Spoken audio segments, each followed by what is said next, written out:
10 jogger horror stories. Think jogging is safe? Think again. Every year, joggers fall victim to brutal slaughter. The exercise takes people through lonely, desolate areas and the haunts of killers. Runners trigger predatory instincts in the depraved. Sometimes, runners fall victim to savage sexual assaults. Other times, random and senseless acts of violence occur. Recently, female joggers have taken to wearing sports bras with pockets for knives or pepper spray. Remember, on your next jog, there is probably a predator watching and waiting. 10 Queen's Nightmare. In August 2016, a Queens woman was murdered on her evening jog around the Belt Parkway. At 10:30 p.m., Karina Vetrano's father found her remains in a marshy area near Howard Beach. Vetrano, 30, had been beaten, strangled, and sexually assaulted. She put up a struggle against her attacker. Investigators discovered DNA under her fingernails, on her back, and on her cell phone. There was no match in the database. On February 5, 2017, New York prosecutors charged Chanel Lewis, 20, with the murder. A Brooklyn resident, Lewis had no criminal history. He willingly submitted a DNA sample during his interrogation, and it matched the trace material on Vetrano's corpse. The unemployed man admitted to killing Vetrano. "I was angry," he said. "I had some issues at home. When I saw her, I just hit her and kept hitting her. I hit her and choked her."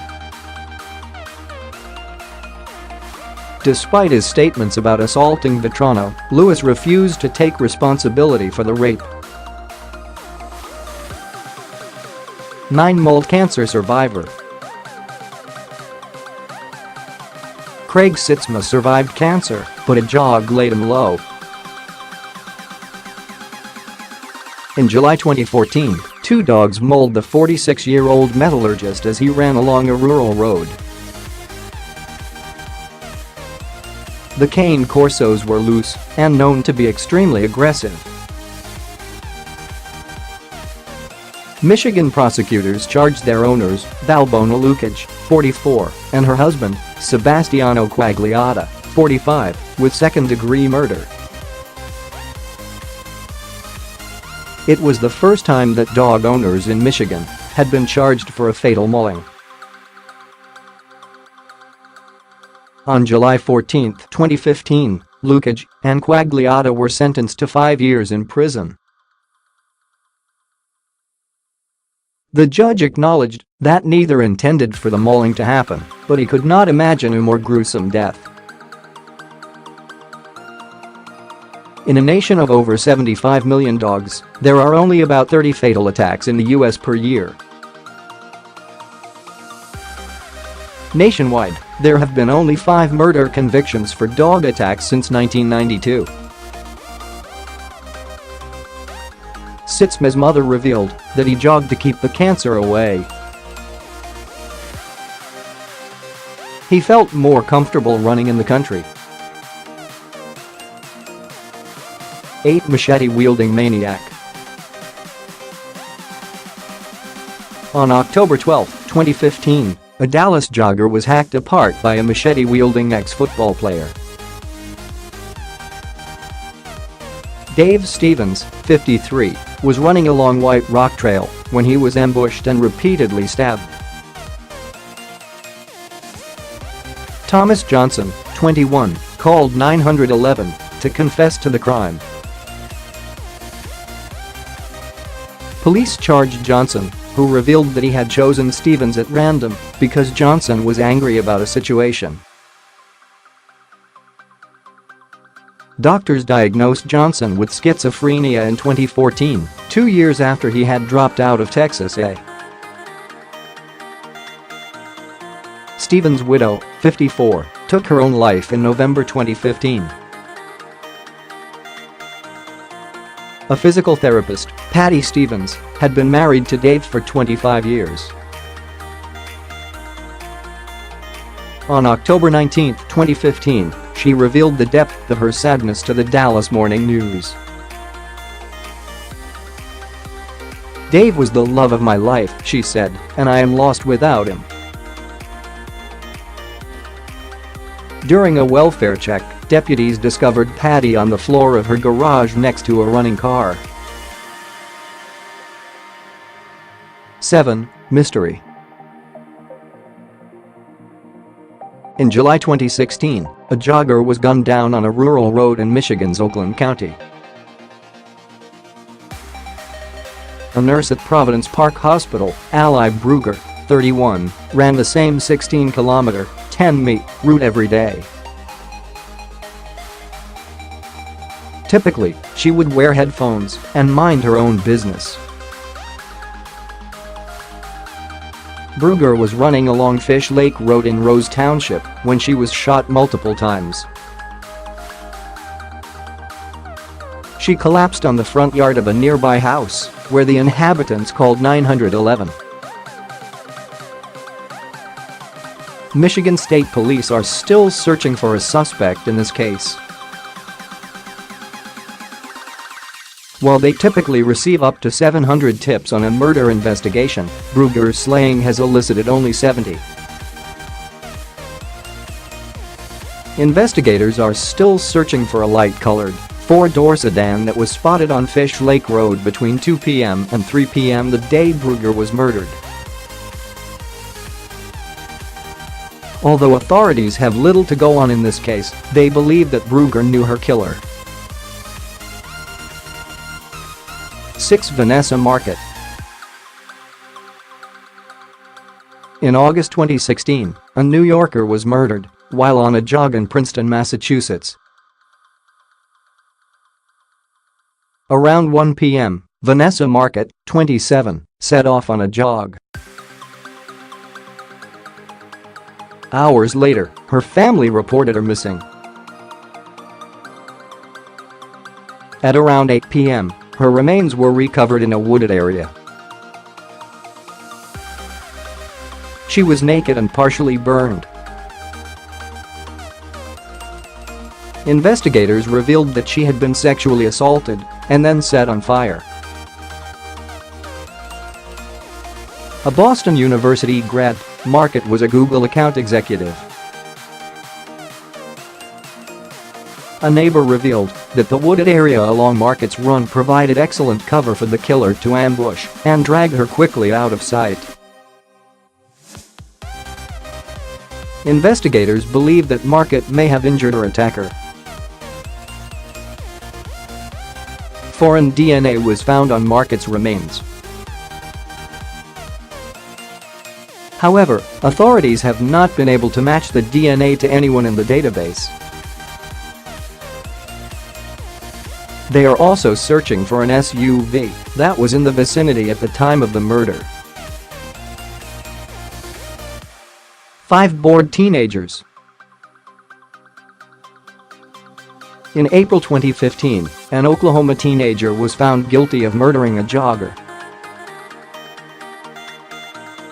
Chancey Luna, 17, shot and killed an Australian baseball scholarship student on a run.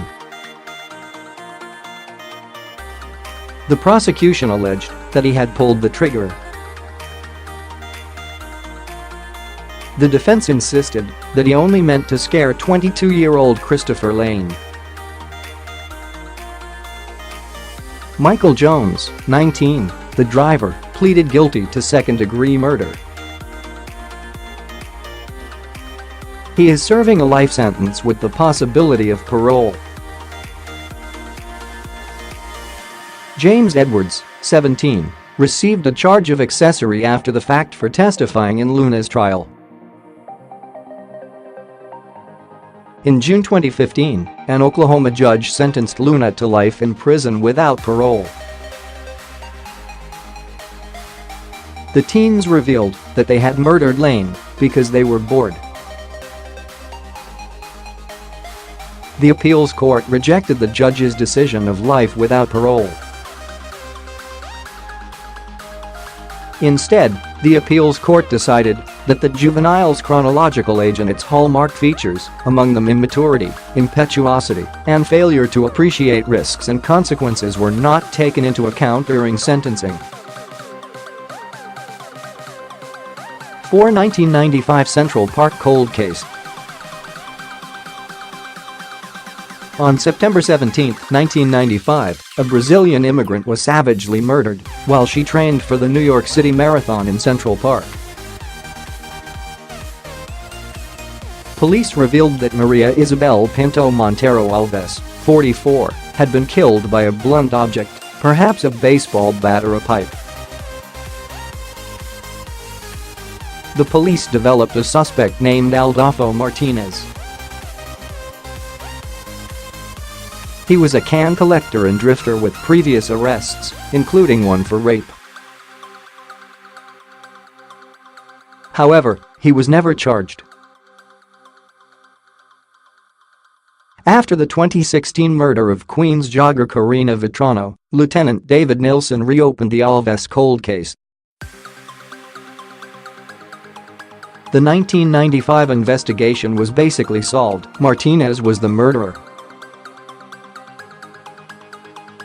He went to Central Park on the day of the murder and returned with blood on his hands. Nilsson explained his mental stability was not of great standing, and neither were some of his witnesses, and that played a role in the difficulty of prosecuting. Martinez had died of tuberculosis in the late 1990s. 3 Christmas jogger murder. On December 24, 1978, Kay Turner, 35, left for a jog while spending Christmas at Camp Sherman, Oregon. She never returned. The following year, her remains were found in the woods. State highway worker John Arthur Ackroyd became a person of interest in the case. However, he remained a free man until the 1990 disappearance of his 13-year-old stepdaughter, Rachonda Pickle, which returned attention to the Turner case. In 1993, Ackroyd was convicted and sentenced for Turner's murder.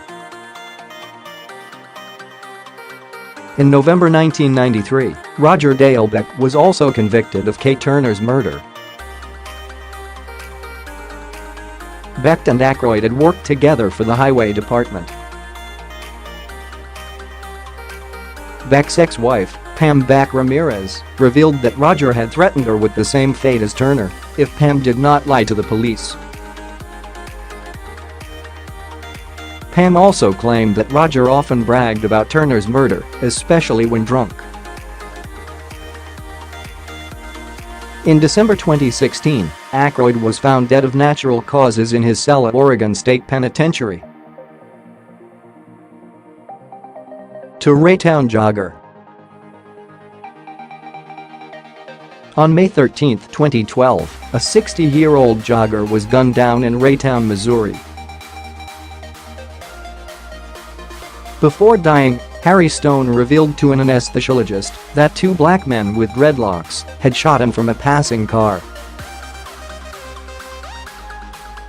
For years, the case remained unsolved. Investigators desperately scoured the area for a dark, 4-door car and its passengers who had opened fire without reason. Their break came in 2015 when police discovered the murder weapon, a Glock handgun, in the glove box of another car involved in an accident. Police arrested Craig Brown, 24, and charged him with second-degree murder for stone slaying. Brown had worn his hair in dreadlocks at the time of the murder. Investigators have not established a motive. Ballistic analysis revealed that Brown's gun was the weapon used to kill Stone. Waiting to be crushed at a Kingdale junkyard, the vehicle used in the murder belonged to Brown's girlfriend at the time of Stone's slaying. One sick individual. On June 29, 2014, a jogger was discovered dead in Dalton Township, Michigan. Investigators revealed that Rebecca Blech, 36, had been shot in the head around 6 p.m. that day. Police discovered shell casings that proved instrumental in solving the case. Michigan authorities charged Jeffrey Thomas Willis with Blech's murder. Police seized a .22 caliber gun from his minivan, which matched the bullets discovered in the jogger's body and the shells at the scene. In April 2016, Willis was arrested after kidnapping a 16-year-old girl at gunpoint. He was already in jail for kidnapping, assault with a dangerous weapon, and felony firearm charges when he was hit with the murder charge. Willis's arrest warrant was paired with warrants for child pornography. Willis had no known connection to Blech. Investigators have not yet established a motive for the killing, other than Willis being a sick individual. The 16-year-old abduction victim cracked the Blech case.